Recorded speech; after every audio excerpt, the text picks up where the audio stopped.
Este é o SupraCast, o seu podcast de cardiologia do interior de São Paulo para o mundo. Fala pessoal, bom dia, boa tarde, boa noite. Estamos começando agora mais um episódio do SupraCast. Estou aqui na presença do grande Thiago, nosso R3, colaborador do SupraCast, e do meu grande amigo Almirzão. Boa noite, pessoal. E aí, Danilo? Boa noite, Danilo. Boa noite, Almir. Tudo bom com vocês? Bom demais. E vocês estão notando aqui, né, que não tá nem o Murilo, nem o Marco, nem o Pedro, nem o Rafa, né? E eles que vão prestar prova semana que vem, né, Danilo? Exatamente. Vamos desejar aí boa sorte pro pessoal, boas energias aí pra galera.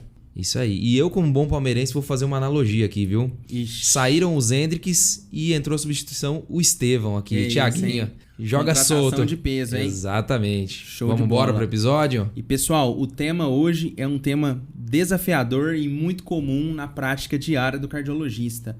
A gente vai conversar hoje sobre miocardite e para começar eu já vou lançar o nosso desafio, beleza? Qual que é esse desafio aí, Danilo? Então vamos lá. Qual tipo de miocardite está associada à síndrome hipereosinofílica? Paz. Difícil, hein? Da onde você leu isso aí, hein? No final do episódio eu conto para vocês. Então vamos lá? Tiaguinho, conta aí para nós, qual que é a definição de miocardite? Leilão, a definição é simples: doença inflamatória do miocárdio.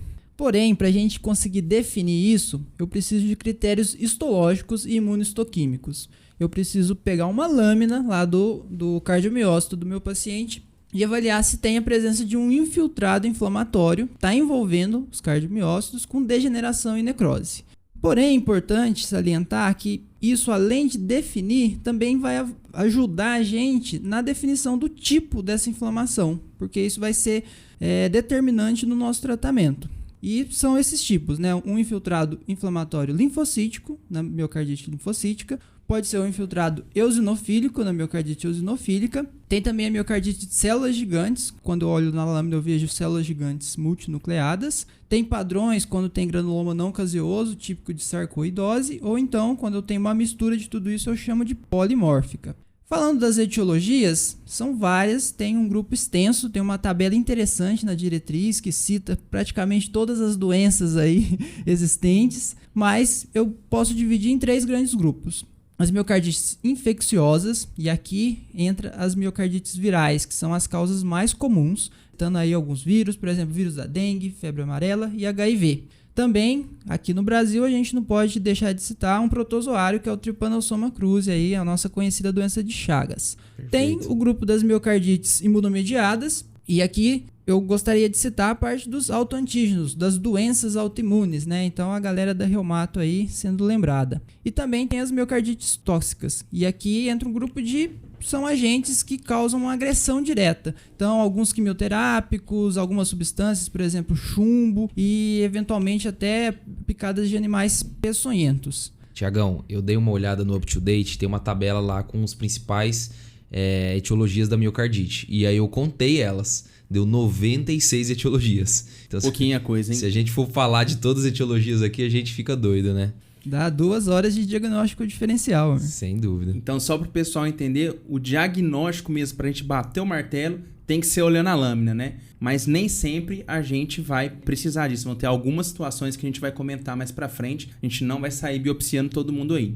Exatamente. E aí entra numa questão, né? Que a grande maioria das etiologias de miocardite que a gente está acostumado a ver são de etiologia viral, né? Perfeito. E tem um problema, né? Justamente porque, primeiro, a biópsia ela tem baixa positividade. A gente vai falar isso mais à frente, né? Mas também o fato de esse diagnóstico ser viral é um pouco controverso, até porque muitas vezes sedosa tem o PCR do vírus ali circulante no sangue, mas não necessariamente é ele que está causando a inflamação. Então, tem uma série de problemas aí nessa questão, mas a gente, por consenso, né, fica como uma etiologia viral aí sendo responsável pela grande maioria dos casos. Uma grande maioria dos vírus são comuns, né? Muitas pessoas têm contato, então até a diretriz coloca como classe 3, né, de indicação não ficar fazendo sorologia para esses vírus, né? Exatamente. E em relação ao fluxograma diagnóstico e ao prognóstico desses pacientes, como é que a diretriz traz isso pra gente? Então, Danilo, a miocardite, ela é um diagnóstico, como a gente já começou falando aqui, meio complicado, né? Por quê? Porque o padrão é uma análise histológica que vocês vão ver, né, no decorrer do episódio, que a gente não faz para todo mundo. Então a primeira coisa é a gente entender bem o quadro clínico, a apresentação desses pacientes, né? Ela pode se manifestar de algumas maneiras. Uma primeira maneira é de dor torácica mesmo, né? O paciente chega no pronto-socorro com dor. Essa dor muitas vezes pode ser até com características anginosas, então a gente pensar que está diante de uma síndrome coronariana. Porém, geralmente é um paciente mais novo, né, que tem menos fator de risco para a doença coronariana. Mas também pode ser aquela perimiocardite, né, que é onde tem inflamação do pericárdio, até com derrame, atrito pericárdico e também inflamação do miocárdio. Então é uma dor mais já ventilatório dependente. Além disso, né, a miocardite com essa necrose, essa inflamação muscular vai causar disfunção e esses pacientes podem se apresentar também com uma dispneia, com um quadro de IC, né? Então congestão sistêmica, turgência jugular, crepitações, etc. Outra coisa que a miocardite causa, e é o que a gente tem muito medo, são as arritmias. Então esses pacientes podem chegar com palpitação, taquicárdico, porém também uma causa de morte súbita. E morte súbita em atletas, em pessoas jovens, é mais prevalente ainda, né? Sendo aí uma importante causa de morte, né? Em autópsias aí de pessoas ali abaixo dos 25 anos, né? E por último, esse paciente pode chegar num quadro mais drástico, que é o que a gente mais tem medo, que é o choque cardiogênico mesmo, uma evolução bem desfavorável. Então todas essas são apresentações clínicas. A gente vai juntar a apresentação clínica com os exames complementares, né? Perfeito. Quais são eles, Danilo? A gente tem aí o principal, né? O eletro, os exames laboratoriais, o eco e a ressonância. Então, no eletro, basicamente, né, pode ter tudo, né? Desde arritmias, então taquicardias supraventriculares, taquicardias ventriculares, taquicardia ventricular não sustentada, bloqueios atrioventriculares. E aí a gente lembra muito, né, retomando o episódio 28, que é o episódio de sarcoidose, né? Ficou muito bom, por sinal.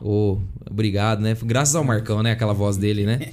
Então, bradiarritmias, taquiarritmias, pode ter supradesnivelamento e se mimetizar um quadro de síndrome coronariana aguda. O infradesnivelamento também pode haver. E também pode ter, né? Se tiver acometimento pericárdico, aquele padrão lá de infra de PR junto com aquele supradifuso. Já nos laboratoriais, né? A gente vai encontrar sempre marcadores de necrose miocárdica elevados. Então, troponina, né? Junto com isso, marcadores inflamatórios. Então, a PCR a gente auxilia muito a gente no diagnóstico e no prognóstico desses pacientes. E aí, indo para o lado da imagem, o primeiro exame de escolha é o ecocardiograma, né? Em que a gente vai encontrar tanto um eco que pode estar com mínimas alterações, mas a gente pode encontrar uma alteração, tanto segmentar, então, mais uma vez, mimetizando um quadro aí que pode ser coronária, mas geralmente essas alterações segmentares não batem tanto com o território coronariano. E por último, também a gente pode encontrar uma disfunção ventricular mais importante. E aí aqui tem uma pegadinha, ou melhor, um lembrete, que nesses casos o ventrículo ele está com dimensões normais, se for num caso inicial, né? Essa informação é importante. Não deu tempo de dilatar ainda, o ventrículo só está inflamado e está batendo um pouco mais devagar. E por último, derrame pericárdico, sempre que houver acometimento miocárdico. O outro exame, que talvez esse seja o exame mais definidor, é a ressonância magnética, né, Danilo? Isso, nós vamos conversar dela daqui a pouquinho, mas é o que a gente tem de mais acurado aí, fora a biópsia, para pensar e definir miocardite, né? Exatamente. Então, como que a gente faz, juntando tudo esse catadão que a gente falou? E aí eu acho que é importante agora o ouvinte parar e prestar atenção, porque é assim que a nossa diretriz atual de 2022 traz. Como a gente não vai biopsiar todo mundo, a gente vai avaliar o nível de suspeição até para guiar nosso tratamento. Então eu vou pegar um paciente, que esse paciente ele tem uma suspeita clínica de miocardite, seja porque já foram descartadas outras alterações ou o quadro sugere muito. Então, a gente vai começar pela condição clínica, a primeira condição clínica, que é a baixa probabilidade. Então, aquele paciente que tem uma dor atípica ou pleurítica, ou eventualmente ele é até assintomático, mas alterou, sei lá, um eletro, alguma coisa do tipo. Então, peguei esse paciente que é baixa probabilidade, eu vou ver aqueles 4 exames que a gente conversou: eletro, enzimas, eco e ressonância. Se eu tiver apenas um desses exames, esse paciente permanece em baixa suspeição. Se eu tiver 2 ou mais, eu escalono esse paciente para intermediar a suspeição. Então, a importância dos exames. E se não vier nenhum, Almir? Aí provavelmente não é miocardite, né? Porque ele não tem... A suspeita clínica é baixa, somada a nenhum exame alterado, né? Esse é o paciente condição clínica 1, que é a de baixa suspeição. O segundo cenário é o paciente que tem já uma intermediária suspeição. Então, aquele paciente que tem uma dor torácica aguda, que pode até ter caráter anginoso ou pericárdico, mas é uma dor que convence mais. Somado a isso, ele pode já ter tido uma síncope ou tá com alguma batedeira, uma palpitação frequente. Começou a abrir ali um quadro de dispneia, intolerância aos esforços ali que pode sugerir uma IC descompensada ou uma dispneia subaguda. Então, esse é o cenário de moderada, intermediária suspeição. Vou fazer o quê? Vou pedir aqueles mesmos 4 exames: eletro, enzimas, eco e ressonância. Se tiver apenas um exame alterado, ele permanece em intermediária suspeição. Se ele tiver 2 ou mais, lembra, ele escalona para o nível de cima, então ele vai para alta suspeição. E por último, lembrar só, Mirzão, que esse paciente é o que a gente mais vê no nosso dia a dia e é o que mais gera dúvida na gente, né? Será que é uma síndrome coronariana aguda? Será que é uma miocardite? A gente acaba meio que gerando essa angústia, né, na hora do atendimento do paciente. Sem dúvida, Danilão. E aqui é onde a gente vai ter que ver dados clínicos e epidemiológicos até para a gente descartar, né, outras condições. E por último, o terceiro cenário é que aquele paciente já é de alta suspeição. Então ele chegou lá sem alguma outra causa que justifique, né? Doença valvar, doença coronariana, hipertensão ou doenças sistêmicas, com uma dispneia de até 4 semanas progressiva, aquele paciente que está afundando, ou ele já chegou em choque cardiogênico, ou no pior cenário, que é morte súbita abortada. A gente pede os mesmos 4 exames e se um deles vier positivo, um ou mais, né, ele permanece em alta suspeição. Por que isso é importante, né? A gente classificar em baixa, intermediária ou alta suspeição? Porque isso vai impactar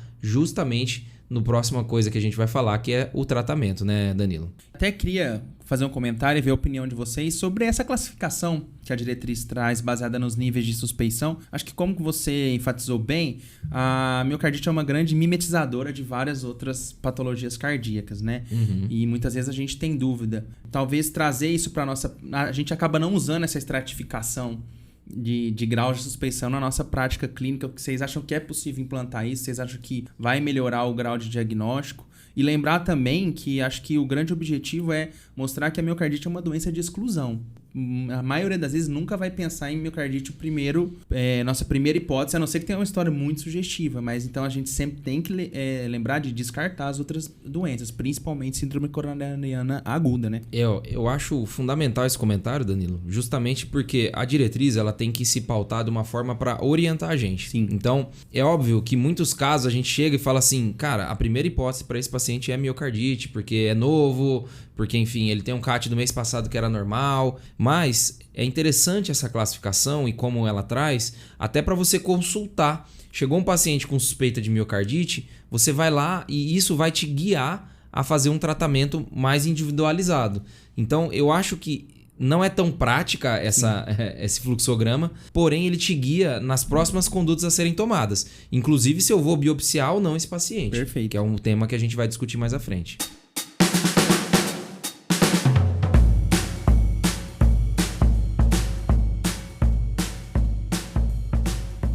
Falando então um pouco do papel dos exames. Quando a gente fala em exame laboratorial, a gente sempre vai pensar troponina e do BNP. E a diretriz recomenda como classe 1 que a gente use esses marcadores, né? Principalmente para diagnóstico e estratificação prognóstica. No caso da troponina, né? Que acaba sendo fundamental.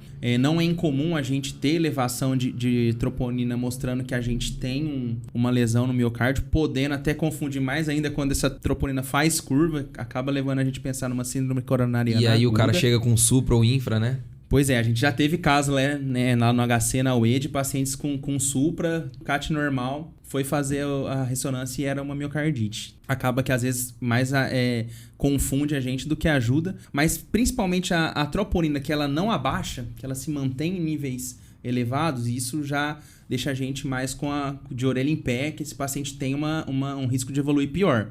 O BNP... ele vai basicamente mostrar pra gente que a origem daqueles sintomas é uma disfunção cardíaca, mas não vai ajudar muito a gente no diagnóstico, né, de miocardite em si, mas também vai servir pra gente como estratificação prognóstica. A gente sabe que BNPs elevados, esse paciente também tende a evoluir pior. Em relação à ressonância, né? A gente comentou, a gente sempre vai, nessas hipóteses, fazer o eletro e fazer o eco. O eco vai ser sempre o primeiro exame, mas a ressonância tem a vantagem que a gente consegue ver e consegue quantificar inflamação. muitas vezes a gente só consegue bater o martelo do diagnóstico usando a ressonância. A gente tem até critérios diagnósticos de imagem de ressonância, que são os critérios de Lake-Lewis. Eu não vou me atentar muito, mas a gente vai usar critérios de T2, T1, e aí pode ser tanto os mapas ou qualquer imagem em T1, e o realce tardio, que entra nos critérios de T1. São 5 critérios e a gente precisa ter 2 positivos. Por que eu trouxe isso? Porque a gente não precisa, pessoal, ter realce tardio para dar o diagnóstico de miocardite. Então, muitas vezes, a gente vê o pessoal pedindo obstinado aí em busca do realce tardio, né? Mas se esse paciente tem uma clínica compatível, tem um eletroalterado, tem um eco alterado e já tem alteração de mapa T1 e T2, ele já fecha o diagnóstico de miocardite. Ô Danilão, e só para os ouvintes que estão ouvindo a gente, que não estão acostumados com os termos, o T1 ele vê o quê, né? Ele vê edema, o que é? Isso que eu vou comentar agora. O T2, a gente acaba vendo mais água. Ele é uma sequência onde a água vai ficar brilhante. Então, a gente vê um edema agudo, inflamação que está acontecendo naquele momento. Perfeito. Beleza? O T1 já vai ser um tempo que a gente vai ver mais necrose, se for uma lesão aguda, ou fibrose, se já for uma lesão mais antiga. A gente consegue fazer o cálculo do volume extracelular e, geralmente, nesses casos, ele vai estar aumentado. Excelente. Beleza? Show de bola. A cereja do bolo, né? Que é o realce tardio. A gente vai fazer a técnica do realce com gadolínio. E esse padrão, qual que é o padrão mais típico da miocardite? É um padrão heterogêneo, focal, multifocal, que não vai respeitar território coronariano e geralmente ele é meso e epicárdico, mas pode ter qualquer tipo de padrão, mas o mais comum são esses que a gente costuma ver. Eu acho que é legal pro ouvinte aqui entender essa questão do realce não coronariano, né, o não isquêmico, né? Isso vem, né, do princípio nosso, né, do fluxo coronariano, né? Perfeito. Então, as coronárias, elas começam irrigando do epicárdio e vão em direção ao mesocárdio e endocárdio, né? Perfeito. Então, quando tem uma necrose coronariana, começa a ter realce tardio a partir do endocárdico, né? A gente começa de dentro e vai para fora. Exatamente. Então vai para o miocárdio e depois para o epicárdio, que fica transmural. Já nessas inflamações, geralmente acomete, vamos dizer assim, mais o miolo do músculo ou até mesmo a parte mais externa, né? Que é o epicárdio e o mesocárdio. É isso, Danilão? Perfeito. Quando a gente fala de meso, seria o meio do músculo ali. E o epi lembrar, por exemplo, que as coronárias são epicárdicas, né? Elas estão caminhando sobre o coração. Então, o epicárdio seria a primeira camada mais externa ali.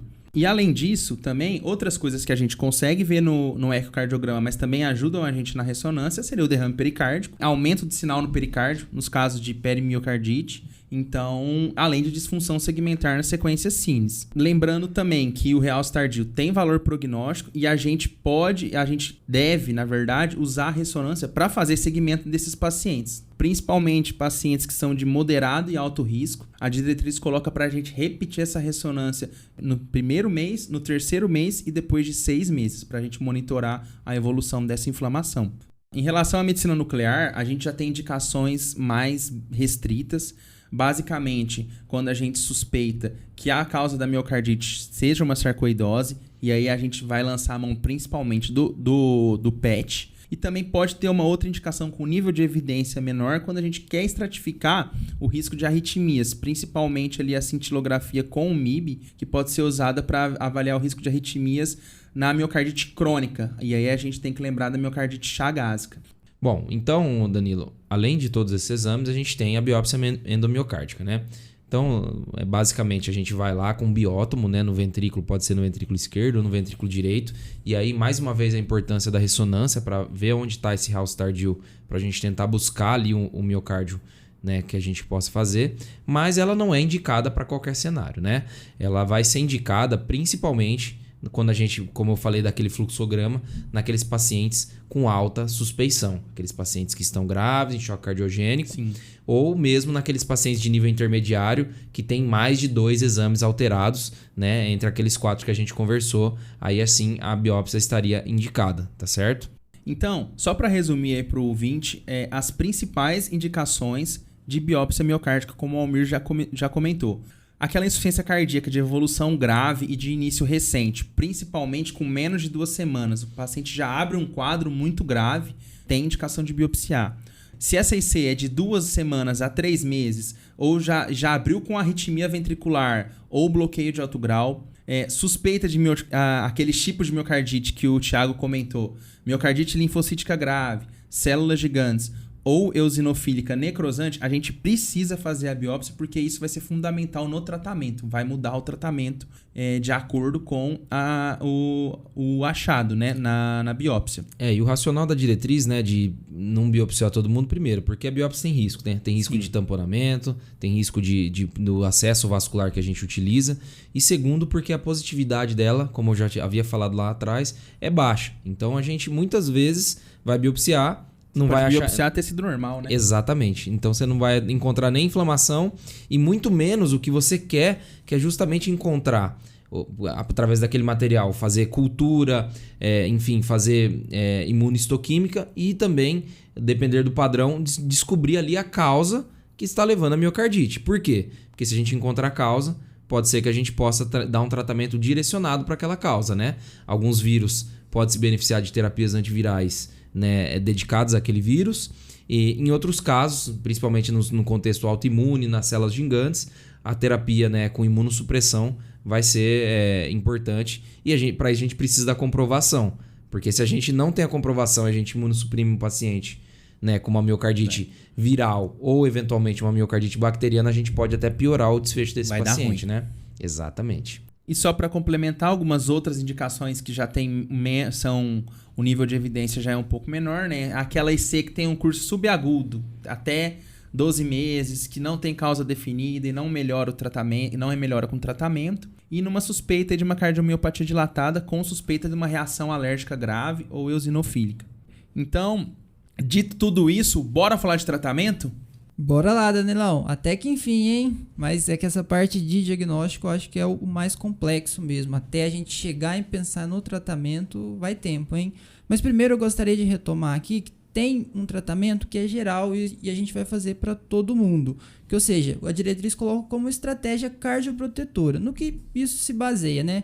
Primeiramente, a gente retoma lá a questão das suspeições clínicas, né? Então, no paciente que tem uma baixa suspeita diagnóstica, não tem disfunção ventricular, a diretriz é categórica em falar que eu posso só observar e avaliar a evolução desse paciente. Maravilha. Naquele paciente que tem um risco, então, intermediário, porém com a fração de ejeção preservada, ele coloca assim, para a gente considerar beta-bloqueador e ECA ou BRA num período mínimo de 12 meses, e aí a extensão dessa terapêutica vai depender de como o paciente evoluiu, se melhorou dos sintomas e também o aspecto dos exames, se a fração de ejeção continua preservada, se o eco não apresentou nenhum grau de remodelação e os achados eletrocardiográficos também. O cenário muda naquele paciente que tem disfunção ventricular.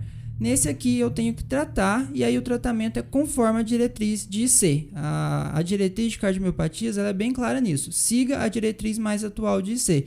Então hoje a gente vai pensar em ECA ou BRA, beta-bloqueadores, antagonistas de receptor mineralocorticoide e inibidores de SGLT2.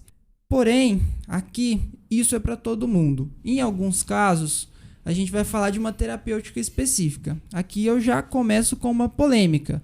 Por quê? A terapia imunossupressora, todos os estudos se baseiam na evidência de miocardite na biópsia. E a gente acabou de falar que a biópsia não é para todo mundo. Então, exatamente. Isso é um primeiro ponto polêmico. Qual que é o risco? Eu fazer uma terapia imunossupressora em um paciente que tem uma causa infecciosa. E aí eu estaria atrapalhando, na verdade, o processo de resolução. A diretriz ela coloca de forma muito clara que eu vou pensar em imunossupressão naqueles casos, então, que eu tenho biópsia e na presença de miocardite eosinofílica, aqui o corticoide é mandatório, na miocardite de células gigantes, porque geralmente são quadros mais graves, com maior risco de arritmia, e aqui a imunossupressão não é só corticoide, eu vou lançar a mão além do nosso velho e bom corticoide, também de ciclofosfamida e eventualmente até imunoglobulina. E, por último, também gostaria de citar que tem algumas terapias antivirais. Naqueles casos que eu fiz biópsia, fiz um painel viral e o vírus está lá positivo. Eu posso pensar em interferon, mas isso aí é caso bem específico e pouco comum na prática clínica. Muito pouco, né, Tiagão? A gente não vê isso aí no dia a dia, né?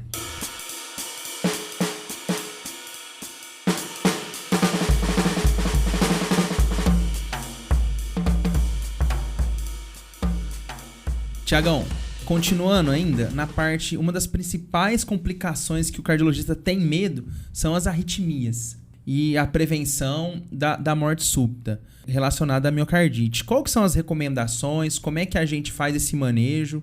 Isso aí, Daniel. Primeiro ponto, eu acho que falar que a arritmia é extremamente comum na fase aguda. A gente está falando de inflamação, a gente está falando de célula inflamatória no miocárdio, e isso só de ouvir falar já dá uma extrasístole, né? Então, na fase aguda, de fato, isso é muito comum. Tanto é que naquele paciente de risco intermediário para cima, a diretriz fala que eu preciso fazer Holter para todo mundo. O eletro já faz parte daqueles exames iniciais, então todo mundo tem que ter eletro. Mas vale salientar que isso é causa reversível, porque é naquela fase de inflamação. Resolvendo a inflamação, a tendência é do risco arritmogênico se resolver.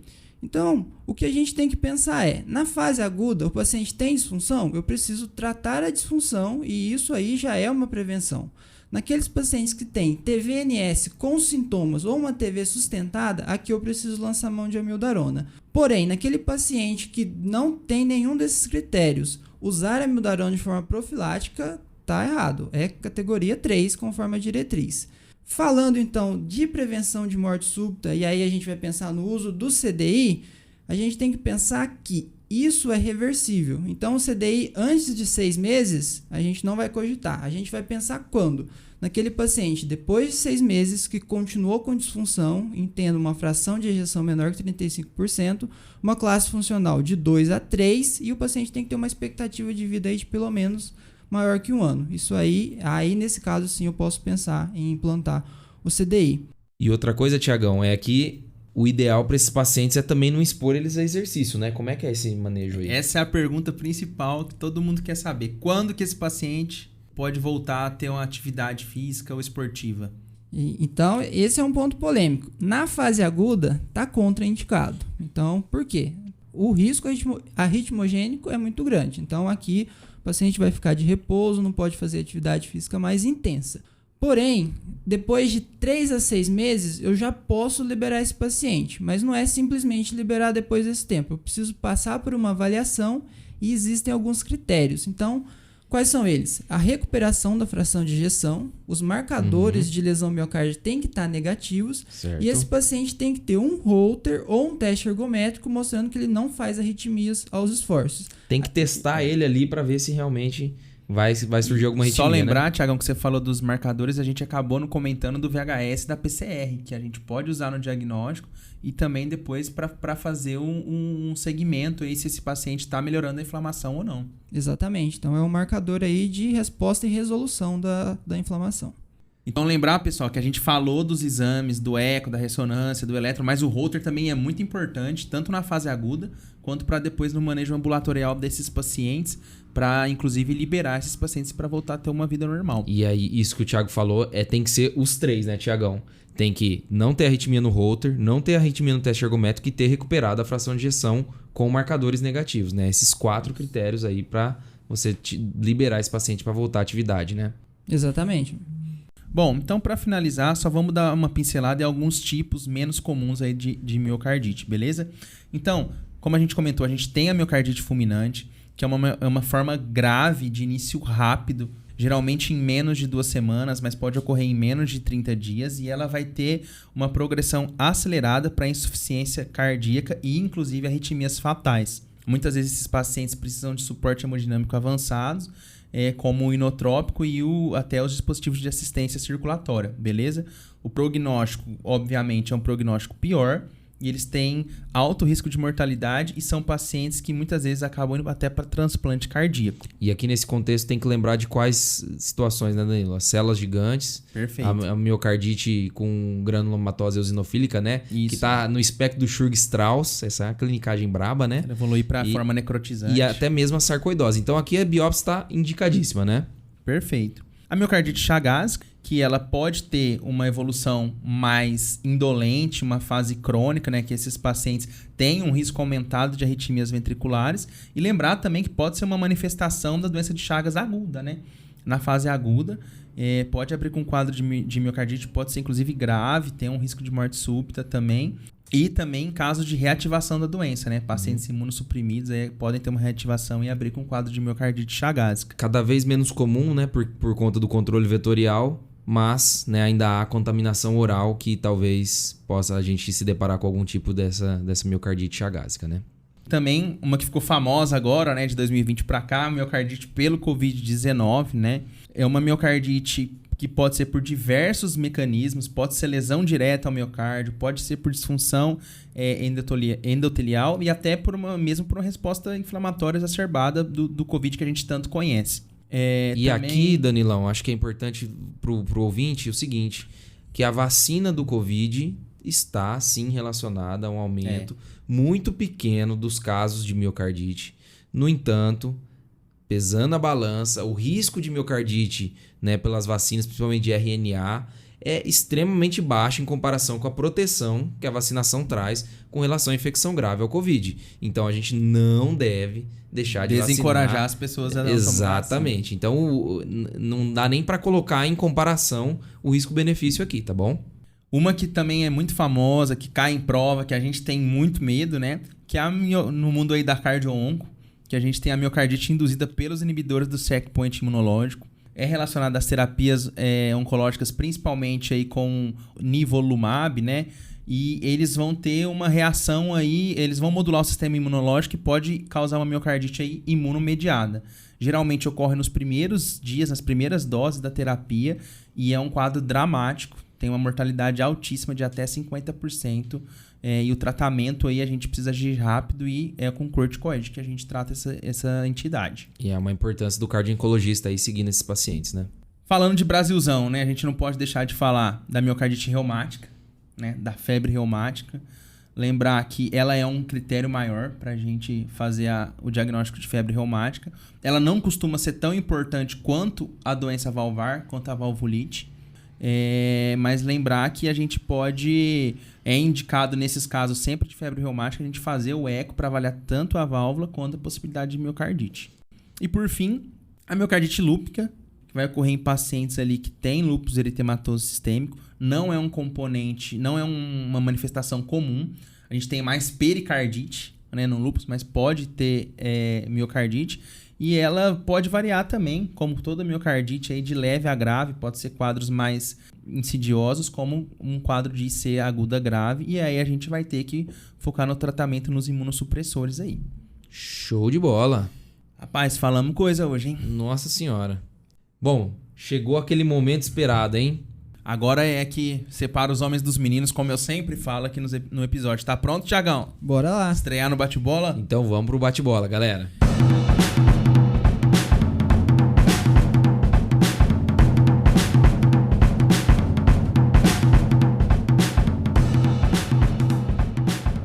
Então vamos lá, Thiagão. Definição de miocardite e as principais etiologias.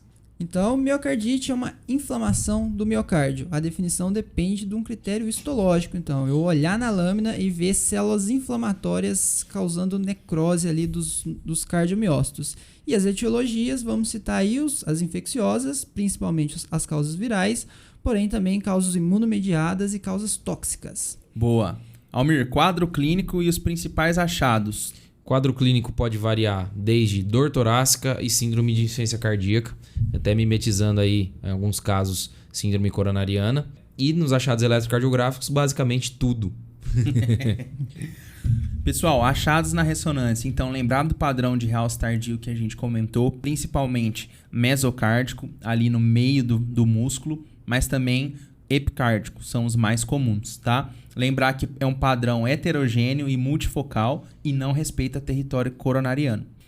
Indicações de biópsia. Basicamente, pessoal, se a gente tem um quadro de uma IC aguda grave, ou uma IC que vinha evoluindo bem, tem uma piora, ou uma EC uma EC crônica que não melhora com o tratamento, a gente tem indicação de biópsia, principalmente para lembrar das etiologias linfocítica, a eosinofílica necrotizante e a de células gigantes. É aquela paciente que deu ruim, né? Deu ruim, é biópsia. O negócio não tá indo bem, aí a gente tem que começar a pensar em biópsia. Tiagão, tratamento cardiológico convencional. Aqui, Danilão, vai depender se tem disfunção ou não. Se tiver disfunção, vou tratar a minha IC conforme a diretriz de C. Se não tem disfunção e o paciente é de pelo menos moderado risco, eu posso usar beta-bloqueador ou IECA/BRA por pelo menos 12 meses. E quais são as principais indicações da gente imunossuprimir esse paciente? Aqui vai depender da biópsia, então naquela biópsia com padrão de miocardite de células gigantes, aqui não tem dúvida, miocardite eosinofílica também, e em alguns casos de miocardite linfocítica também. Almirzão, prevenção de morte súbita. Prevenção de morte súbita primária não está indicada com CDI nos primeiros 6 meses porque ainda há inflamação. Então tem que desinflamar, tratar fazer o tratamento clínico e se manter com disfunção e com outros critérios, aí sim a gente vai pensar em alguma coisa do tipo. E para fechar, Tiaguinho, principais orientações no segmento desse paciente. Aqui, Danilão, o segmento vai basear no esquema com 1, 3, 6 e 12 meses. E aí, dependendo do risco, a gente pode acrescentar o ecocardiograma para todo mundo, porém, naqueles de risco intermediário, eu vou acrescentar ressonância e Holter também. Show de bola. É e isso agora... aí. Manda para nós agora a resposta desse desafio aí, Danilo. Para fechar o episódio, qual miocardite está relacionada com a síndrome hipereosinofílica? Então, pessoal, é a miocardite de Luffer. Lembrar que é uma doença a da doença de Luffer, né? Que é um dos tipos de síndrome hipereosinofílica. E é mais comum, né? Por uma infecção parasitária, mas a gente não tem várias teorias sobre como acontece essa síndrome hipereosinofílica. Tem reações alérgicas de hipersensibilidade envolvidas também. É mais comum em países subdesenvolvidos, onde a gente tem um alto grau de infestação parasitária. Então, lembrar aí que é um tipo de miocardite que a gente vai ter um infiltrado eosinofílico na biópsia. Show de bola. Aqui tirou da cartola isso aí, hein? Eu fiquei preparando isso aqui para vocês. Pessoal, acho que é isso, né? Acho que a gente conseguiu abordar aí os principais tópicos sobre a miocardite. É um tema difícil, é um tema amplo, mas gostei bastante e aprendi bastante hoje aqui, pessoal. Um tema ardiloso, né? Ardiloso. Vamos para capcioso, como o Marcão gosta de falar, né? Bom, Danilo, chegamos naquele momento caloroso agora de mandar os abraços. Para quem que você vai mandar um abraço? Bom, vou mandar um abraço para um cara que eu já tô esperando ele aqui para gravar, já tem um tempo. Um abraço pro Dr. João Pedro, R5, da reabilitação. Abraço, Queremos João. você aqui, hein? Estamos esperando. E aí, Tiaguinho, para quem? Hoje o meu abraço vai ser um abraço coletivo, hein, Almir? Vou mandar pra galera que tá lá na enfermaria da Cardio. Essa semana eles sofreram comigo, internei um monte de gente lá. Então, um abraço para Mariana, para Fernanda e para os R1s da clínica que estão lá também. Eu acho que é Carlos, André e Gustavo. Um abraço, pessoal. Mandou um abraço depois de mandar um espeto, né? Pois é, disse que o homem não pode nem entrar na sala da cardio lá, que não tá muito querido, não. Morde e assopra, né? E você, Almirzão? Eu vou mandar um abraço pro meu grande padrinho, Luiz Fernando. Monstro da arritmia. Ele que gravou com a gente o episódio de dispositivos implantáveis e que é um grande amigo. E em breve vai voltar aqui para falar com a gente de arritmia e outros afins. Um abraço, Nando. Então, recados finais, pessoal. Agradecer a todo mundo aí que continua mandando o Supra. Na nossa campanha Mande Seu Supra. Pessoal, mande aí de qualquer lugar do Brasil. Você que é pé frio e chegou no seu plantão, já tem aquele Supra te esperando, já manda pra gente que a gente vai divulgar. Pode ser Supra ou Tac Supra, hein? Tendo Supra, você pode mandar pra gente, beleza? Siga a gente no Instagram, @SupraCastCardiologia. Tamo também no Deezer, em outras plataformas, outros agregadores. Siga a gente no YouTube, no @SupraCast. Vai lá no Spotify, dá 5 estrelas pra gente, que vocês ajudam demais a gente, pessoal. Beleza? É isso aí, valeu. Falou, pessoal. Valeu, Um abraço. pessoal.